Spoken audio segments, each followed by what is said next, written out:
अस्सलाम वालेकुम तमाम देखने वाले नाजरीन, क्या आप जानते हैं आपके जिस्म के अंदर एक खामोश और बहुत ही मुश्किल से छोड़ने वाला वायरस पल रहा है, जो ना सिर्फ आपकी जल्द बल्कि आपकी सेहत, एतमाद और रोज़मर्रा ज़िंदगी के लिए नुकसानदेह हो सकता है।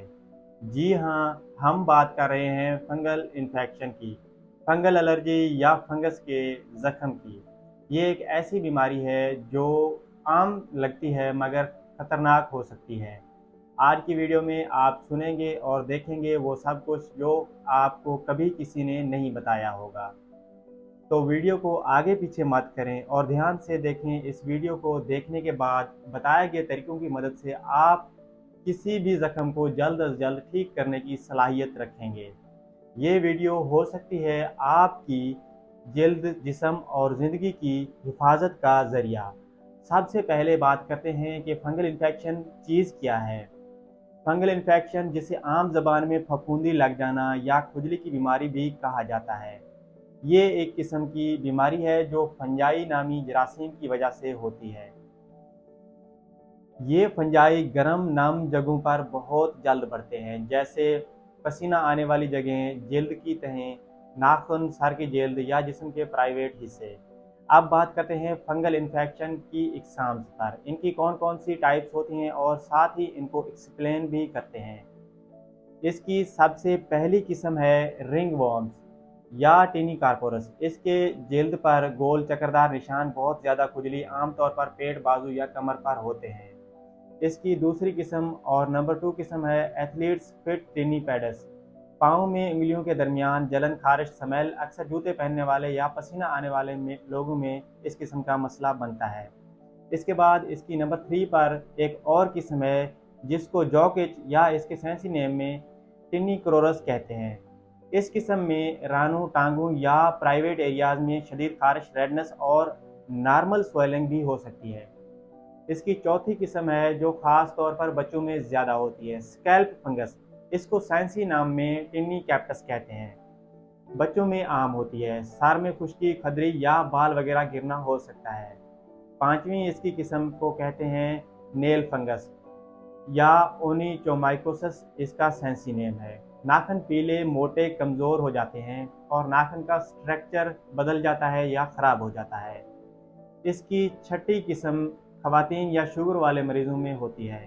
इसका नाम है कैंडिडियासिस या फिर इसको यीस्ट इन्फेक्शन भी कहते हैं। खवातीन में इचिंग, विजाइनल इचिंग, जनाना मखसूस जगहों पर ज़्यादा खारिश का होना, मुंह में सफ़ेद रंग के जख्म या छाले बन जाते हैं। शुगर के मरीजों में आमतौर पर ज़्यादा होता है।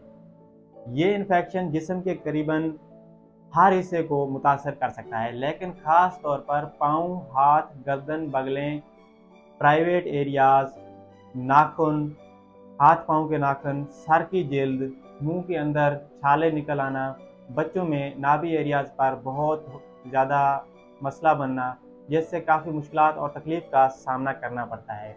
इस इन्फेक्शन के फैलने की या किसी इंसान को होने की बहुत सारी वजूहात हो सकती हैं, जिनमें से पसीने वाली जगह साफ ना रखना, गंदे कपड़े, तौलिए या जूते एक दूसरे के साथ शेयर करना, जिम या स्विमिंग पूल की अनहाइजेनिक चीज़ों को यूज़ करना, इनके साथ कॉन्ट्रैक्ट होना या फिर जिस्म के साथ लगाना हो सकता है।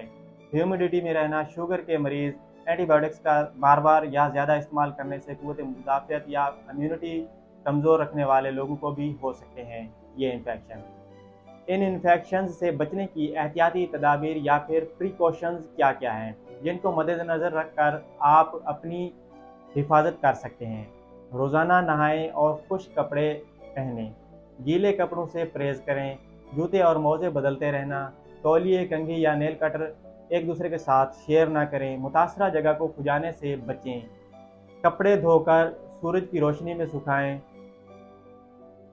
डाइट में इम्यूनिटी बूस्टिंग फूड्स का इस्तेमाल शामिल करें, शुगर कंट्रोल में रखें, बच्चों को रोज़ाना साफ रखें और मुकम्मल सुखाना भी ज़रूरी है। इस इन्फेक्शन या मसले को हल करने के लिए बहुत सारे साल्ट या मेडिसिन या एंटीबायोटिक फार्मूले होते हैं, जिनमें से जनाब आली चंद फार्मूले दर्ज झैल हैं। आम दवाएं हैं, इसमें क्लोट्रीमाज़ोल क्रीम भी इस्तेमाल होती है, कीटोकोनाज़ोल शैम्पू इस्तेमाल किया जाता है, फ्लूकोनाज़ोल टैबलेट्स भी खाई जाती हैं, इट्राकोनाज़ोल कैप्सूल होता है, माइकोनाज़ोल पाउडर या کریم بھی ہوتی ہے۔ خوراک مکمل کرنا بہت ضروری ہے۔ خود سے دوا بند یا شروع نہ کریں، ڈاکٹر کے ساتھ لازمی مشورہ کریں۔ ساتھ میں آپ کو چند گھریلو ٹوٹکے اور کئی بار آزمودہ ٹوٹکے جو ایویں نہیں بلکہ اثر بھی کرتے ہیں، جو آپ کی خدمت میں حاضر ہیں، غور سے سنیں اور ویڈیو کو سیو کر لیں تاکہ بھول نہ جائیں۔ سب سے پہلے آپ نے ناریل کا تیل لیموں کو مکس کرنا ہے۔ ناریل کا تیل اینٹی سیپٹک ہے، لیموں فنگس کو ڈرائی کر دیتا ہے۔ دن میں 2 بار لگائیں، مریضین کے جسم پر لگائیں اور رزلٹ کا انتظار کریں۔ نمبر 2 پر سرکہ، جس کو ایپل سائڈر وینیگر بھی کہتے ہیں، 1 حصہ سرکہ 1 حصہ پانی کپڑے سے لت پت کر کے زخموں پر لگائیں، فنگل سیلز کو مارنے میں مدد دیتا ہے۔ نمبر 3 پر ہے ہلدی، اینٹی بیکٹیریل ہے، اینٹی فنگل بھی ہے، پانی یا ناریل کے تیل میں ملا کر زخم کے اوپر لگائیں یا متاثرہ جگہ پر لگائیں۔ نمبر 4 پر ہے لہسن، جو کہ فنگل انفیکشن کو ٹھیک کرنے کے لیے بیسٹ ٹوٹکا مانا جاتا ہے۔ لہسن یا تھوم کا پیسٹ بنا کر لگائیں اور اس کے علاوہ خالی پیٹ کھا لیں، یہ انشاءاللہ کام کرے گا۔ نمبر 5 پر ہے 5واں ہربل طریقہ ہے سندل کا پاؤڈر اور گلاب کا پانی، کولنگ ایفیکٹ دیتا ہے اور ایچنگ یا خارش کو فوری طور پر ختم کر دیتا ہے۔ تو ہمارے پیارے دوستو، فنگل انفیکشن ایک معمولی مسئلہ نہیں بلکہ ایک ایسی بیماری ہے جو جسمانی اور ذہنی تکلیف کا باعث بن سکتی ہے، لیکن اگر وقت پر پہچان لی جائے، صحیح احتیاط کی جائے اور مؤثر علاج اپنایا جائے تو اس پر مکمل قابو پایا جا سکتا ہے۔ اگر آپ کو یہ ویڈیو معلوماتی لگی ہو تو چینل میڈیسن انفارمیشن کو ابھی سبسکرائب کریں، ویڈیو کو لائک کریں اور کمنٹس میں بتائیں کہ آپ اگلی ویڈیو کس موضوع پر دیکھنا چاہتے ہیں۔ ویڈیو کو دوسروں کے ساتھ شیئر کریں، یہ ان کے لیے بہت ہی فائدہ مند ہو سکتی ہے۔ اللہ تعالیٰ آپ سب کو ہر قسم کی جلدی اور جسمانی بیماری سے محفوظ رکھے۔ تو اللہ حافظ، ملتے ہیں اگلی ویڈیو میں۔